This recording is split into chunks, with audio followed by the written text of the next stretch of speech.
Hello everyone, this is Monica Dua, your geography faculty. Welcome to Safal Batch. I hope everyone is totally fine. तो जैसा कि आप सभी जानते हैं, हमारे सफल बैच में हम लोगों ने 4 चैप्टर्स कंप्लीट कर भी लिए हैं, एज वेल एज उनकी सीयूईटी पैटर्न से रिवीजन भी कंप्लीट कर लिया है. क्लियर? तो आज हम लोगों ने जो हमने अपनी लास्ट क्लास में चैप्टर कंप्लीट किया था ह्यूमन सेटलमेंट्स, उसी की हम रिवीजन सीरीज करेंगे based on CUET exam pattern.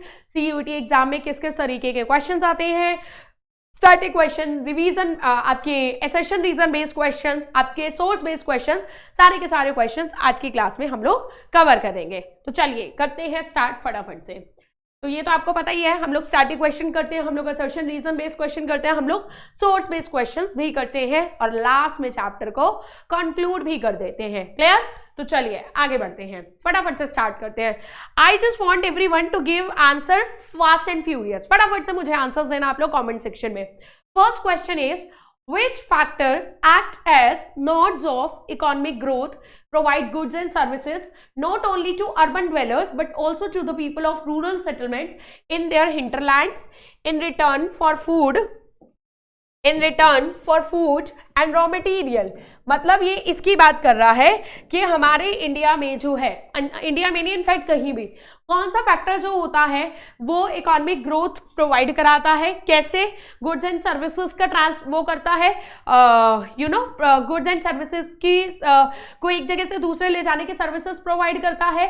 Not only the people of urban areas but also to rural areas, क्योंकि रूरल एरियाज को भी तो वो चीजें चाहिए और अर्बन एरियाज को खाना चाहिए. तो ये सारी चीजें कौन करता है? First migration, second transport and communication, third better opportunities, fourth settlement. तो बताइए फटाफट से आप लोग मेरे को कमेंट सेक्शन में इसका करेक्ट आंसर क्या होना चाहिए. What should be the correct answer? इसका करेक्ट आंसर क्या होना चाहिए? कौन सा फैक्टर जो होता है वो इकोनॉमिक ग्रोथ को लेकर जो होता है एक मेजर फैक्टर होता है जो अर्बन टू रूरल के बीच में क्रॉस जिगजैग या क्रिस क्रॉस जो कनेक्शन है वो क्रिएट करता है. तो बताइए, माइग्रेशन क्रिएट करता है, transport and communication, better opportunities और सेटलमेंट्स. बताइए मुझे what should be the correct answer. फटाफट से बताइए आप लोग मेरे को कमेंट सेक्शन में क्या क्या इसका करेक्ट आंसर होना चाहिए. बहुत इजी है, देखते ही समझ में आ जाएगा. जब हम लोगों ने ह्यूमन सेटलमेंट स्टार्ट किया था तो बिल्कुल स्टार्टिंग में ही इसके बारे में आया था. तो बताइए what should be the correct answer. Okay, so yes, let's see the correct answer. Well, the correct answer is transport and communication. मैंने आपको बताया था ना कि जो सिटीज होती हैं, ठीक है, वो क्या करती हैं, देखो जो अर्बन एरियाज होते हैं वहां पर क्या होता है, सेकेंडरी और टर्शरी सेक्टर मेन होता है. और अगर हम लोग प्राइमरी सेक्टर की, अगर हम लोग रूरल एरियाज की बात करें तो वहां पे प्राइमरी सेक्टर होता है. अब दोनों के बीच में देखो, जो चीजें रूरल एरियाज में प्रोड्यूस हो रही है वो अर्बन में जानी है और जो अर्बन में प्रोड्यूस हो रही है वो रूरल में जानी है. तो दोनों को ले जाने ले आने का सर्विसेज का काम सारा कौन प्रोवाइड करता है? Transport and communication. Is it clear? Easy question था. आगे बढ़ते हैं. Next question, Which factor determine the types of rural settlement? कौन सा फैक्टर जो है वो रूरल सेटलमेंट के टाइप को डिटरमाइन करता है? पहला built up area and inter house distance, second segregation and fragmentation, fourth exchange of goods and services, fourth agricultural land. इस क्वेश्चन का मतलब ये है कि किस बेसिस पे हम लोग रूरल एरियाज के जो सेटलमेंट्स होते हैं, रूरल्स जो सेटलमेंट्स होते हैं उसके टाइप्स को क्लासिफाई करते हैं. तो कौन सा बेस हम लेते हैं, किस बेसिस पे हम लोग क्लासिफाई करते हैं. जैसे मैंने आप लोगों को एग्जांपल भी दिया था कि मान लीजिए मैंने क्लास में बोला कि this student is great student, brilliant student and this is average student. तो मैंने इसका क्राइटेरिया क्या लिया, बेस क्या लिया? मैंने बेस लिया उसकी एकेडमिक ग्रोथ या एकेडमिक जो उसकी वो है, जो एकेडमिक जो भी वो परफॉर्मेंस दे रहा है. क्लियर? कि the student this is excellent and this student is average student. तो बेस हो गया उसकी एकेडमिक ग्रोथ. तो यहाँ पे आपको ये बताना है रूरल सेटलमेंट के टाइप्स को डिटरमाइन जो है हम कौन से बेसिस पर करते हैं. Built up area and inter house distance. ठीक है, बिल्टअप एरिया होता है कि कितने एरिया में वो बना हुआ है या दो हाउसेस के बीच में कितना डिस्टेंस है. Second segregation and fragmentation, third exchange of goods and services, fourth agricultural land. तो बताइए फटाफट से मुझे कमेंट सेक्शन में इसका करेक्ट आंसर क्या होना चाहिए. What do you think, what should be the correct answer for this? क्या लगता है आपको इसका करेक्ट आंसर क्या होना चाहिए? So let's see the correct answer. Easy है वैसे तो, कोई मुश्किल नहीं है। Inter built up area and inter house distance. आपको मैंने बताया था ना, बिल्ट अप एरिया का मतलब होता है कितने एरिया में वो बना हुआ है, प्लस दो हाउसेस के बीच में डिस्टेंस कितना है। क्लियर, ये डिटरमाइन करते हैं। जैसे मैंने आपको बताया था, रूरल एरियाज में आपको ज्यादातर हाउसेस क्लस्टर्ड मिलेंगे, कॉम्पैक्ट मिलेंगे। क्लियर, ये और साइज छोटे भी मिल सकते हैं, बड़े भी मिल सकते हैं, बट यही अगर आप अर्बन एरियाज में देखोगे तो उसके कंपेरेटिवली आपको वहां पे बड़े लार्जर साइज में जो है वो हाउसेस मिलते हैं। क्लियर, तो डिपेंड करता है। आगे बढ़ते हैं। इन विच केस वन और मोर section In which case one or more sections of the village society choose or is forced to live a little away from the main cluster or village।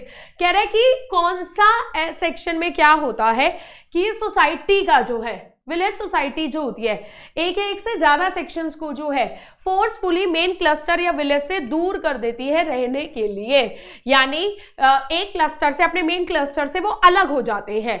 तो clustered, semi cluster, हैमलेटेड, dispersed और isolated. बताइए भाई क्या जाएगा correct answer, कि कौन से social group में जो है, या मतलब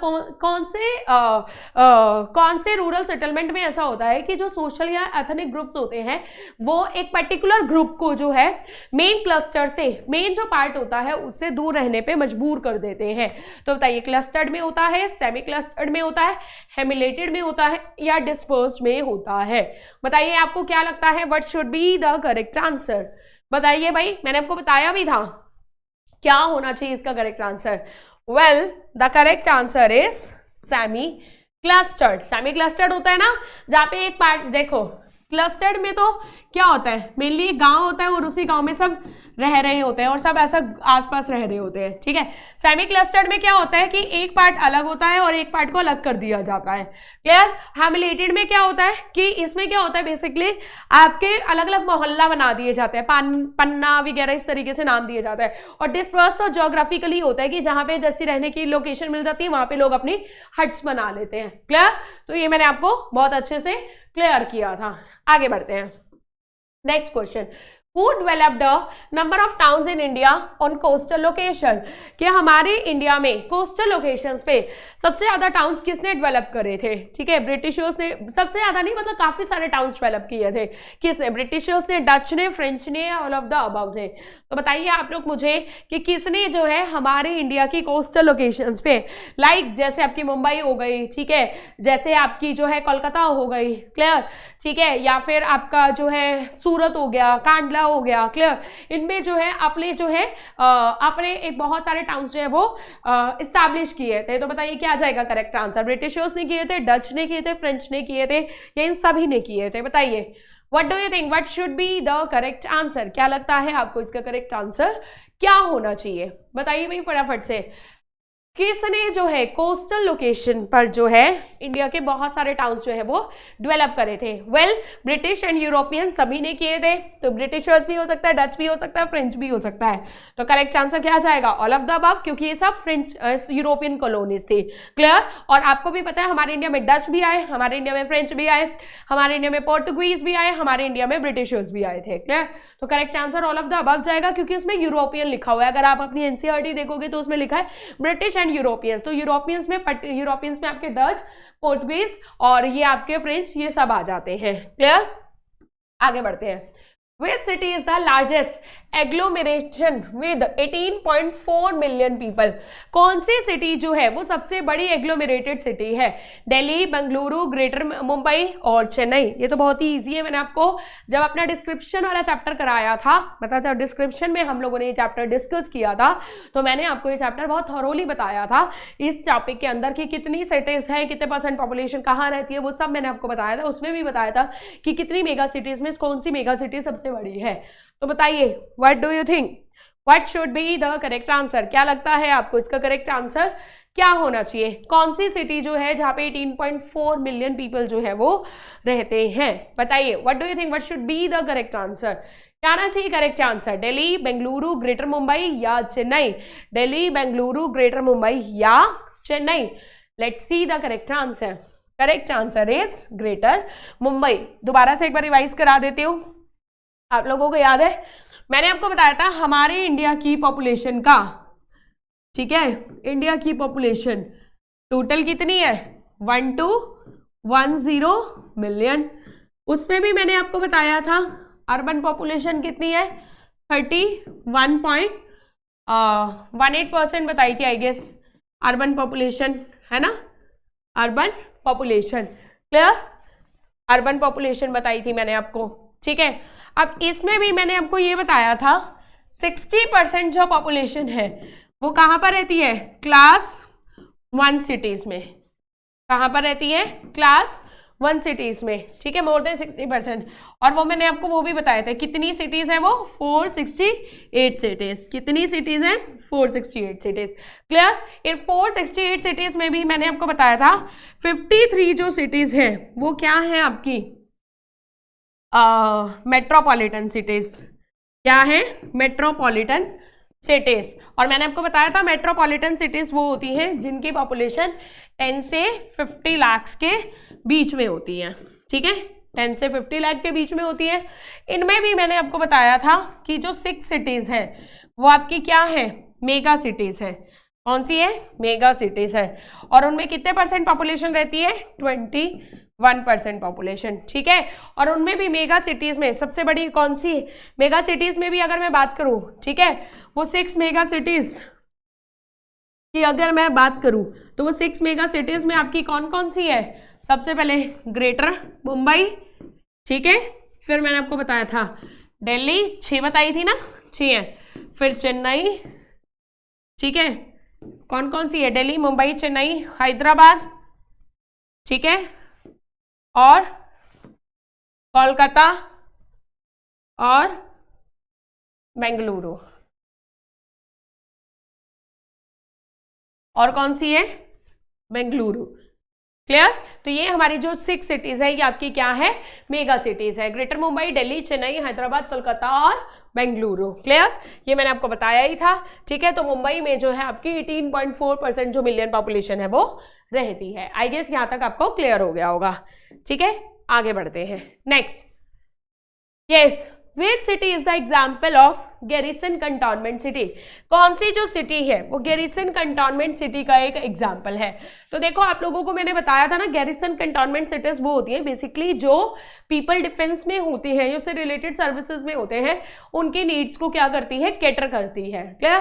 तो आपको बताना है इनमें से कौन सी सिटी जो है वो गैरिसन कंटोनमेंट में है, कोलकाता, पिलानी, अलीगढ़ या उधमपुर। बताइए भाई करेक्ट आंसर क्या होना चाहिए, कौन सी सिटी जो है इसमें से गैरिसन जो है कंटोनमेंट सिटी है, clear. Which what should be the correct answer, Kolkata, Pilani, Aligarh या उधमपुर। इजी है, कोई मुश्किल तो है ही नहीं, ठीक है। पिलानी आपको बताया था एजुकेशनल सिटी है, बिट्स पिलानी, अलीगढ़ का भी सेम वही, ठीक है। कोलकाता आई गेस आपकी मैंने पोर्ट सिटी शायद बताई थी आपको, जो ट्रांसपोर्ट में बताया था, ठीक है, क्लियर। ट्रांसपोर्ट या कमर्शियल में बताया था। वैसे तो आपको पता है एक सिटी कोई पर्टिकुलर एक फंक्शन परफॉर्म नहीं करती है, बहुत सारे फंक्शन परफॉर्म करते हैं। कोलकाता पोर्ट में भी आती है और कोलकाता आपकी कमर्शियल में भी आ सकती है, क्लियर। तो करेक्ट आंसर क्या जाएगा, उधमपुर। करेक्ट आंसर क्या जाएगा आपका, उधमपुर, क्लियर। आगे बढ़ते हैं, next, what is the percentage of urban population in India, ठीक है, एज पर सेंसस 2011 के अकॉर्डिंग जो है हमारे इंडिया की अर्बन पॉपुलेशन कितनी है, 30.16%, 31.16%, 37.16% या 39.34%। बताइए भाई क्या जाना चाहिए करेक्ट आंसर, हमारे इंडिया की अर्बन पॉपुलेशन का, ठीक है, हमारे इंडिया की टोटल पॉपुलेशन का कितने परसेंट पॉपुलेशन अर्बन पॉपुलेशन है। तो बताइए 30.16%, 31.16%, 37.16% या 39.34%। What do you think, what should be the correct answer, क्या लगता है आपको करेक्ट आंसर क्या होना चाहिए। इजी है, कोई मुश्किल तो नहीं है, क्योंकि मैंने आपको बताया था ये ऐसा डेटा है जो आपको बार बार याद करना है। करेक्ट आंसर क्या है, 31.16%। एक बार बता देती हूँ आपको, टोटल इंडिया की पॉपुलेशन 1210 मिलियन, उसमें अगर मैं बात करूँ रूरल की, तो रूरल कितनी बताई थी आपको, 60 आपको बताई थी मैंने 68.8% के आसपास, ठीक है। और अर्बन कितनी बताई थी, अर्बन मैंने आपको बताई है 31.16% के आसपास, क्लियर। ये आप ध्यान रखना, ठीक है, ओके। एक सेकेंड, ये एक्स्ट्रा ऐड हो गई है, इसको डिलीट कर देते हैं हम लोग, है ना। कौन सी है, हो गई है ना डिलीट, यस। चलिए यहाँ तक समझ आ गया आपको। हाँ जी, असर्शन रीजन भी हम लोग करेंगे। मैं कुछ चेक कर रही थी, 31.16%, हाँ 18 लिख दिया था मैंने, 16 आएगा यहाँ पे, है ना। मैं कह रही थी ना, शायद एक बार चेक कर लेना। 31.16%, क्लियर। चलिए यहाँ तक समझ आ गया आप सभी को। 31.16% जो है, और 121 मिलियन में से रूरल। अच्छा मुझे ये बताओ, सबसे ज्यादा अर्बनाइज्ड स्टेट कौन सा है, आपको पता है? Goa is the most urbanised state in India. Urbanised state in India approximately 62% जो है, ठीक है, 62% जो पॉपुलेशन है ना गोवा की, वो अर्बन एरियाज में रहती है, ध्यान रखना। आपको मुझे कमेंट सेक्शन में बताना है which is the least urbanised state in India. हमारे इंडिया का सबसे कम 2011 के सेंसस के अकॉर्डिंग बताना सबसे कम अर्बनाइज्ड स्टेट कौन सा है, ठीक है। चलिए आगे बढ़ते हैं।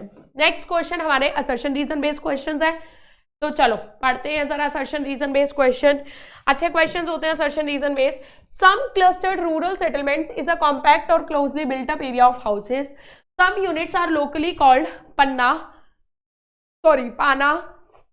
पाली, nagla, dhani etcetera in various parts of the country. कह रहा है हमारे इंडिया में ना जो क्लस्टर्ड रूरल सेटलमेंट होता है, जो क्लस्टर्ड होता है, जो फर्स्ट वाला बताया था कॉम्पैक्ट क्लस्टर्ड, ठीक है, ये कॉम्पैक्ट होता है और बहुत ही क्लोज्ड होता है, मतलब आपको एरिया सब पास पास दिख जाएंगे। कह रहा है कुछ यूनिट्स हमारे इंडिया में लोकली उनको पाना बोला जाता है, पारा, पाली, नागला, धानी बोला जाता है।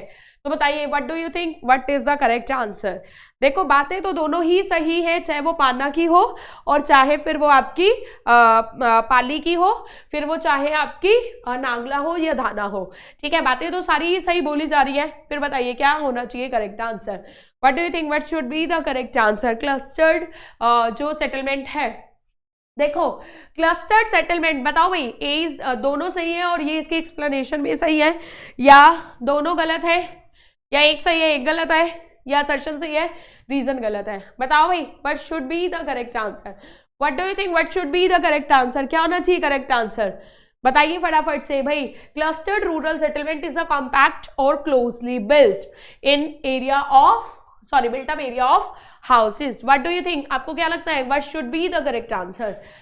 सम units are locally called panna, para, pali, nagla, dhani etcetera in various parts of the country. बताइए क्या लगता है आपको इसका करेक्ट आंसर होना चाहिए। तो देखो ये बात भी सही है, ये भी सही है, लेकिन प्रॉब्लम पता है क्या है, प्रॉब्लम ये है जो ये नीचे वाली बात है ना, ये किसके बारे में है, ये आपकी हैमलेटेड के बारे में है। किसके बारे में, हैमलेटेड जो ग्रुप होता है उसके बारे में, और ये बात है क्लस्टर्ड के बारे में। तो ये बात तो दोनों सही है, लेकिन इसकी एक्सप्लेनेशन नहीं है। तो करेक्ट आंसर क्या जाएगा, both A and R is true but R is not the correct explanation of A, क्योंकि ये किसकी बात कर रहा है, हैमलेटेड की बात कर रहा है, और ये किसकी बात कर रहा है, उसकी बात कर रहा है। आपको मैंने बताया था ना 4 तरीके के होते हैं, ठीक है। एक मैंने आपको बताया था क्लस्टर्ड बेसिकली आपका जो है नॉर्दर्न प्लेन एरियाज में मिल जाता है देखने को। फिर मैंने आपको सेमी क्लस्टर्ड बताया था जो राजस्थान गुजरात जैसे एरिया में मिलता है। फिर मैंने आपको हैमलेटेड बताया था जो कि आपको जो है ज्यादातर आपको वहां देखने को मिलेगा, जो आपके लोअर वैलीज होती है हिमालयस की, वहां देखने को मिल जाता है, ठीक है। और फिर लास्ट आपको मैंने बताया था डिस्पर्सल, जो कि आपको उत्तराखंड हिमाचल वाले में देखने को मिलेगा, ठीक है। एक बार दोबारा बता देती हूँ ताकि तुम कंफ्यूज ना हो जाओ। देखो 4 टाइप्स के मैंने आपको रूरल सेटलमेंट बताए थे, 4 टाइप्स ऑफ रूरल सेटलमेंट। पहला कौन सा बताया था, क्लस्टर्ड में मैंने आपको क्या बोला था, जो कि बहुत नजदीक होते हैं। ये ज्यादातर आपको नॉर्दर्न प्लेन एरिया में देखने को मिलेंगे। कहाँ देखने को मिलेंगे, नॉर्दर्न प्लेन एरिया में या फिर नॉर्थ ईस्टर्न एरिया में, क्लियर, ये बताया था आपको मैंने, ठीक है।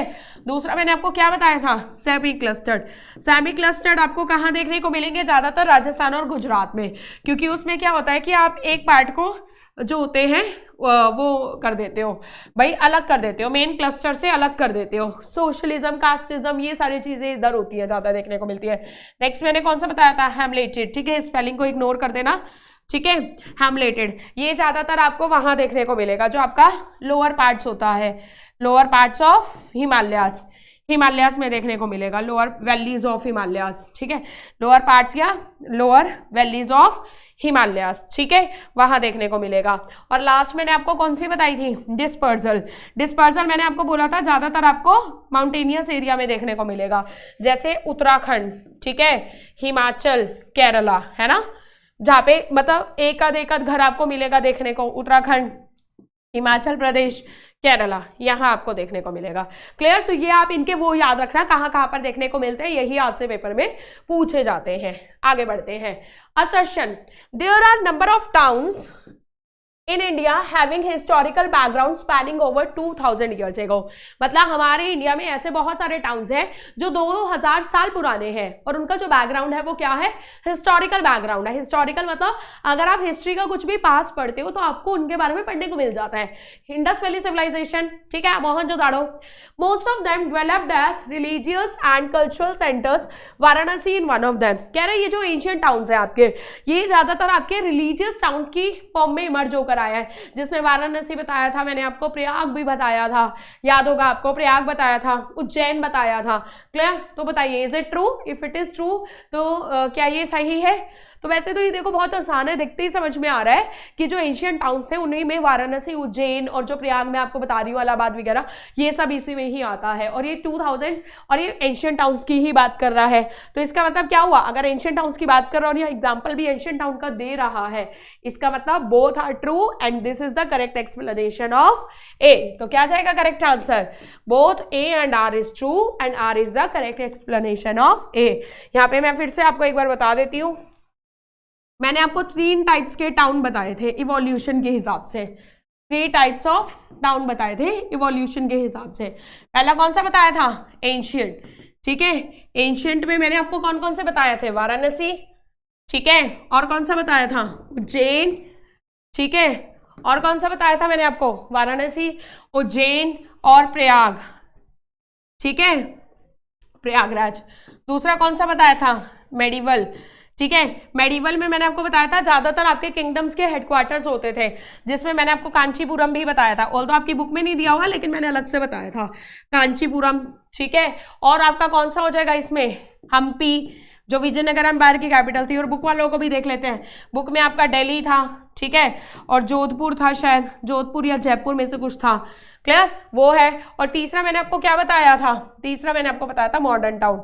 तो मॉडर्न टाउन में तो मैंने आपको वो 3 मेनली बताए थे, मुंबई, ठीक है, कोलकाता और चेन्नई। याद आया किसी को, है ना, ये तो 3 तरीके के मैंने आपको टाउन्स बताए थे ना आपको मैंने, क्लियर। ये 2000 ईयर्स पुराने हैं, मैंने आपको बताया था। इसमें 100 ऑफ टाउन्स आपको ऐसे मिलेंगे जो मेडिवल टाइम में आए थे, और मॉडर्न वाले जो है जो यूरोपियन ने एस्टैब्लिश करे थे, क्लियर। तो आइए सारा याद हो रहा होगा आपको। नेक्स्ट पे बढ़ते हैं। कह रहे हैं unlike rural settlements, urban settlements are generally compact and larger in size. कह रहे हैं जैसे आपके जो रूरल एरियाज होते हैं वो ज्यादातर कॉम्पैक्ट नहीं, वो लार्ज होते नहीं है। तो कह रहा है कि ये ज्यादातर लार्जर होते हैं साइज में।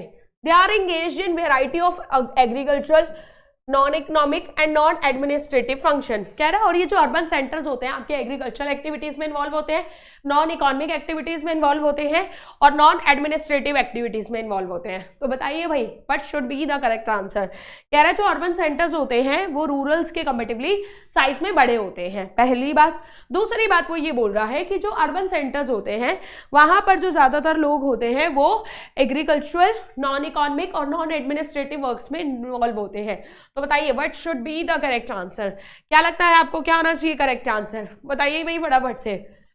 Both A and R is true. R is the correct explanation of A. Both A and R is true. R is not the correct explanation of A. A is true, R is false, या A is false, R is true. तो बताइए भाई क्या लगता है आपको इसका correct answer क्या होना चाहिए। What do you think? What should be the correct answer?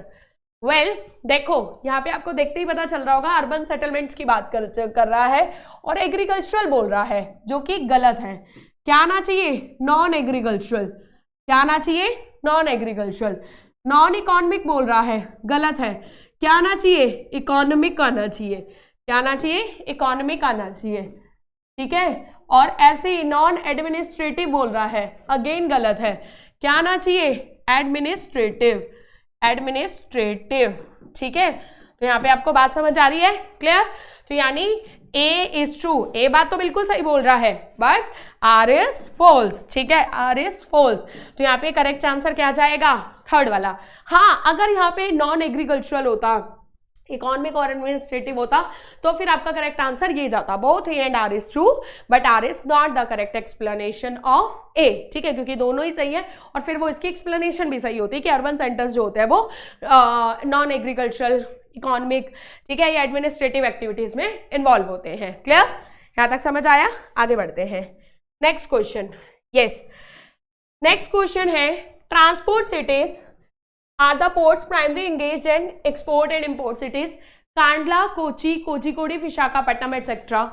and hubs of inland transport such as Agra, Dhulia, Mughalsarai, Itarsi, Katni, etc. are examples of transport cities. ये कह रहा है कि जो ट्रांसपोर्ट सिटीज होती हैं वो एक्सपोर्ट और इंपोर्ट एक्टिविटीज में इन्वॉल्व होती है, बताया ही था मैंने आपको, ठीक है। दूसरा ये बोल रहा है Kandla, Kochi, Kozhikode, Visakhapatnam etcetera are hubs of inland transport such as Agra, Dhulia, ठीक है। और ये जो है हमारे जो है कुछ मेजर वो है पोर्ट्स के नाम बता रहा है और ये इनलैंड ट्रांसपोर्ट सिटीज के नाम बता रहा है, जैसे मुगलसराई हो गया, रेलवे स्टेशन है आपका, ठीक है, कटनी हो गया, इत्रासी हो गया, आगरा हो गया, धुलिया। तो बताइए भाई क्या जाएगा करेक्ट आंसर? इजी है, ये तो देखते ही पता चल रहा है आपको कि दोनों बातें सही है और दोनों करेक्ट भी कर रही है और ये बिल्कुल सही एक्सप्लेनेशन है इसकी। तो क्या जाएगा correct answer? Both A and R is true and R is the correct explanation of A. समझ आ रही है बात? आगे बढ़ते हैं, चलिए यहाँ पे हमारे असर्शन रीजन बेस्ड क्वेश्चंस भी कंप्लीट हो चुके हैं। अब हम बात करेंगे हमारे सोर्स बेस्ड क्वेश्चंस की। तो एक बार जरा सोर्स बेस्ड को पढ़ लेते हैं, जबकि मैंने आपको पहले ही बोल रखा है सोर्स बेस्ड क्वेश्चन आपके बिल्कुल डायरेक्टली आपके पैसेज में से नहीं होंगे। The level of urbanisation is measured in terms of percentage of urban population to total population. ये मैंने आपको बताया था कि हमें कैसे पता चलेगा कि अर्बनाइजेशन है, तो हम देखते हैं टोटल पॉपुलेशन में से कितने परसेंट जो पॉपुलेशन है वो आपकी अर्बन एरियाज में रहती है। अगर हम इंडिया में अर्बनाइजेशन की बात करें तो इंडिया का अर्बनाइजेशन कितना है? 31.16%, यानी इंडिया की टोटल पॉपुलेशन का 31 में से 31% पॉपुलेशन अर्बन एरियाज में रहती है, which is quite low as to developed areas, क्योंकि मैंने आपको बताया था डेवलप्ड कंट्रीज में 70% पॉपुलेशन जो है वो कहाँ रहती है? अर्बन एरियाज में रहती है। Total urban population has increased 11-fold during the 20th century. ये भी मैंने आपको बताया था 1901 में हमारी जो अर्बन पॉपुलेशन थी वो अप्रॉक्सीमेटली 10% के आसपास थी। अब अगर हम 2011 के अकॉर्डिंग देखेंगे तो वो 31% के आसपास है। अप्रॉक्स बोल रही हूँ, एग्जैक्ट नहीं बोल रही हूँ, ठीक है। तो कह रहा है ये 11-fold जो है वो हुई है, इंक्रीज हुई है। Enlargement of urban centres and emergence of new towns have played a significant role in the growth of urban population and urbanisation, but the growth rate of urbanisation है स्लो डाउन। कह रहा है India की बेशक number of urban मतलब cities बड़ी है, जैसे 901 में 1800 के आसपास जो है हमारे यहाँ पे सिटीज होती थी, अब वो 6000 के आसपास है, ठीक है। ऐसा आपकी बुक का डेटा बता रही हूँ मैं, एग्जैक्टली तो डेटा भाई देखो याद नहीं है, ठीक है, बट ये है कि 1800 के आसपास थी और अब जो है 6000 के आसपास है। तो कह रहे हैं लेकिन जो अर्बनाइजेशन की जो रेट है ना वो कम हुई है, ठीक है, लास्ट 2 डिकेड्स में, ठीक है। मतलब अर्बनाइजेशन की जो ग्रोथ रेट रही है वो कम रही है, ठीक है। ये हम लोगों ने पढ़ लिया। चलो क्वेश्चन पढ़ते हैं। What percentage of India population is rural population? बहुत बार मैंने आपको बताया कि इंडिया की टोटल परसेंट पॉपुलेशन का कितने परसेंट पॉपुलेशन जो है वो रूरल एरियाज में रहता है। इंडिया की टोटल पॉपुलेशन कितनी है? 1210 मिलियन। कितने जो परसेंट है वो रूरल पॉपुलेशन है? बताइए। 68.8%, 31.16%, ठीक है, 47.3% या 59.9%। बताइए भाई आपको क्या लगता है what should be the correct answer? India की टोटल पॉपुलेशन का कितना परसेंट जो पॉपुलेशन है वो आपका रूरल पॉपुलेशन है? बताइए भाई क्या लगता है आपको करेक्ट आंसर? इजी है, मुश्किल नहीं है। 4 बार मैंने इसी चैप्टर इस वाले आज के लेक्चर में भी मैंने डिस्कस किया है। Let's see the correct answer. 68.8%। क्या जाएगा करेक्ट आंसर? 68.8%। ये हमारे इंडिया की रूरल पॉपुलेशन है और ये हमारे इंडिया की अर्बन पॉपुलेशन है। बताया था ना आपको मैंने, रूरल और अर्बन पॉपुलेशन। क्लियर? चलो आगे बढ़ते हैं। Next question is cities accommodated population size between 1 to 5 million. 1 to 5 million, मतलब 10 से 50 लाख के बीच की जो सिटीज होती हैं, जिनकी पॉपुलेशन होती है 10 से 50 लाख के बीच की, ऐसी सिटीज को क्या बोलते हैं? Metropolitan cities, mega cities, commercial cities या इंडस्ट्रियल सिटीज? बताइए भाई, जिन सिटीज की साइज जो है 1 मिलियन टू 5 मिलियन होता है, मतलब 10 लाख से 50 लाख के बीच में होता है, तो ऐसी सिटीज को कौन सी सिटीज बोलते हैं? मेट्रोपॉलिटन बोलते हैं, मेगा सिटीज बोलते हैं, कमर्शियल बोलते हैं या इंडस्ट्रियल बोलते हैं? बताइए, what should be the correct answer? क्या लगता है आपको इसका करेक्ट आंसर क्या होना चाहिए? कौन सी सिटीज को जो है 1 to 5 मिलियन जिनकी पॉपुलेशन होती है 10 लाख से 50 लाख, क्या बोला जाता है? ईजी है, मुश्किल तो है ही नहीं। फिर से बताओ, बहुत बार मैंने आपको डिस्कस किया था, तो क्या होना चाहिए करेक्ट आंसर? करेक्ट आंसर होना चाहिए मेट्रोपॉलिटन सिटीज। बताया था आपको मैंने, मेट्रोपॉलिटन सिटीज, ठीक है, 10 से 50 लाख, ठीक है। और कितनी अभी हमारी 53 है मेट्रोपॉलिटन सिटीज, बताया था ना आपको मैंने 2011 की सिटी उसके अकॉर्डिंग। और मेगा सिटीज जो है वो क्या होता है? More than 50 lakh, more than 50 lakh जहां की पॉपुलेशन होती है, ठीक है। और कितनी बताई थी अभी एट प्रेजेंट मेगा सिटीज? 6। कितनी बताई थी? 6। सबसे बड़ी मेगा सिटीज कौन सी है? बिगेस्ट मेगा सिटीज, ठीक है। सबसे बड़ी मेगा सिटी कौन सी बताई थी? ग्रेटर मुंबई। कौन सी बताई थी? ग्रेटर मुंबई। क्लियर? याद है ना सभी को? क्लियर? और मैंने आपको ये भी बताया था इन 6 सिटीज में कितने % पॉपुलेशन रहती है? 21% पॉपुलेशन रहती है। याद है कितने % रहती है? 21%। क्लियर? ये सारा मैंने आपको बहुत अच्छे से क्लियर किया था, ठीक है। चलिए आगे बढ़ते हैं। Next question, Which of the following combination is suitable for a city to be called as an urban agglomeration? किसी भी सिटी को अगर अर्बन एग्लोमरेशन बोलना है, मैंने आपको बताया था अर्बन एग्लोमरेशन का मतलब होता है जब जहां पर बहुत दो या दो से ज्यादा सिटीज ज्वाइन टुगेदर एक साथ आती हैं एंड मेक अ सेंटर, और एक बड़ा सेंटर क्रिएट कराती हैं, तो अर्बन कहलाती है। अर्बन एग्लोमरेशन कहलाने के लिए कौन सा कॉम्बिनेशन होना चाहिए? 2 or more contiguous towns with or without their outgrowths, a city and 1 or more adjoining towns, a town and its adjoining urban outgrowths, या all of the above? Easy है वैसे तो। मैंने आपको बताया था कि अर्बन अगर एग्लोमरेशन किसी भी सिटी को कहलाना है तो उसके लिए मेजर 3 कंडीशंस होती है। कितनी कंडीशंस होती है? 3 कंडीशंस, ठीक है। और वो तीनों कंडीशंस यही है जो दे रखी है, तो आंसर क्या जाएगा? All of the above. Answer आपका क्या जाना चाहिए? ऑल ऑफ द अबव, ठीक है। कैसे ऑल ऑफ द अबव जाना चाहिए? जैसे मैंने आपको बताया था कि अगर कोई एक सिटी है, ठीक है, मान लो ये कोई सिटी है, उसका ये कोई टाउन है, ये कोई टाउन है, ये कोई टाउन है, और जब ये आपस में मिल जाते हैं तो ये आपका क्या कहलाता है? अर्बन एग्लोमरेशन कहलाता है।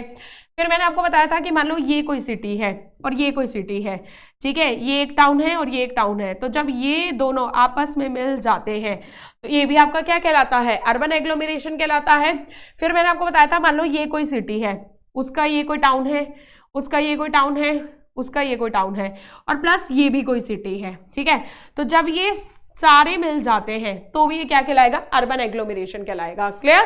ये मैंने आपको बहुत अच्छे से क्लियर किया था। समझ आ रही है बात? तो इसका करेक्ट आंसर क्या आ जाएगा? All of the above. What percentage of urban population in India, ठीक है, लिव्स इन क्लास 1 टाउन? ठीक है, आपको याद है ना मैंने आपको बताया था कि हमारे इंडिया की जो सेंसस होती है वो हमारे टाउन्स को 6 कैटेगरी में डिवाइड करती है। Class 1, class 2, class 3, class 4, class 5, class 6। Class 1 towns मैंने आपको बताया था कौन से होते हैं, एक बार देख लेते हैं जरा। क्लास 1 टाउन्स मैंने आपको कौन से बताया था? ठीक है, क्लास 1 टाउन्स मैंने आपको कौन से बताया था? क्लास 1 टाउन्स आपके वो होते हैं जहां पे पॉपुलेशन किसके बीच पे होती है? 1 लाख एंड अबव होती है।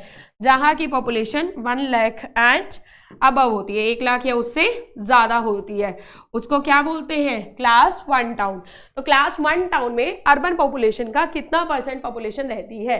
70%, 65%, 60% या 50%? तो बहुत ही ईजी है, ये भी हम लोगों ने क्लास में बहुत बार डिस्कस किया है। करेक्ट आंसर जाएगा आपका 60%, 62% के आसपास रहती है। ठीक है, 62% के आसपास रहती है। और टोटल इंडिया की अर्बन पॉपुलेशन कितनी है? टोटल अगर मैं इंडिया की अर्बन पॉपुलेशन की बात करूं तो टोटल इंडिया की अर्बन पॉपुलेशन कितनी है? 31.16%, ठीक है। तो उस 31.16% का इसका मतलब क्या हुआ कि 31.16% का 31.16% का 62%, अप्रॉक्सीमेटली 60% हो गया पॉपुलेशन कहाँ रहती है, क्लास 1 टाउन में। कहाँ रहती है, क्लास 1 टाउन में। क्लियर? चलो, urban centres are classified into how many centres as per census of India. ये तो मैंने अभी बता दिया तुम्हें कि हमारे इंडिया के जो अर्बन सेंटर्स होते हैं वो कितने पार्ट्स में डिवाइड होते हैं, part 1, part 2, part 3, part 4, part 5, part 6। ये तो फिर देखते ही आ जाएगा आंसर, पार्ट 6, ठीक है। जो पार्ट 1 होता है, क्लास 1 होती है, ठीक है, उसमें 60% पॉपुलेशन रहती है, और बाकी जो आपकी कौन सी बच गई, अगर मैं बात करूं कौन सी बच गई आपकी, क्लास 2, 3, ठीक है, कौन सी बच गई, क्लास 2, क्लास 3, क्लास 4, क्लास 5 और क्लास 6 में कितने परसेंट पॉपुलेशन रहती है, 60%। और ये ले किसका रहा है टोटल ओवरऑल, 31.16% का, ठीक है। अब आप सोच रहे होगे कि मैम ये डाटा बार बार लिख रही है, तो देखो मेरे को तो data tip of the tongue याद है। मेन क्या है ना, आपको याद होना चाहिए, तो आपके याद करने के लिए बार बार मैं ये डेटा लिखती हूँ, सो दैट कि आपको याद रहे, आप बार बार भूलो ना। क्लियर? चलिए, तो आई गेस आपको रिवीजन सीरीज भी बहुत अच्छे से समझ में आई होगी, ठीक है। तो मैं उम्मीद करती हूँ आप लोगों को क्वेश्चंस के आंसर्स भी आ रहे होंगे, आप लोग आंसर कर पा रहे होंगे। तो अगर आपको क्लासेस अच्छी भी लग रही हैं या कोई सजेशन भी है तो आप लोग मुझे कमेंट सेक्शन में लिख के जरूर बताना, ठीक है। तो आज के लिए इतना ही, मिलेंगे नेक्स्ट क्लास में। Till then bye bye, take care and have a nice day.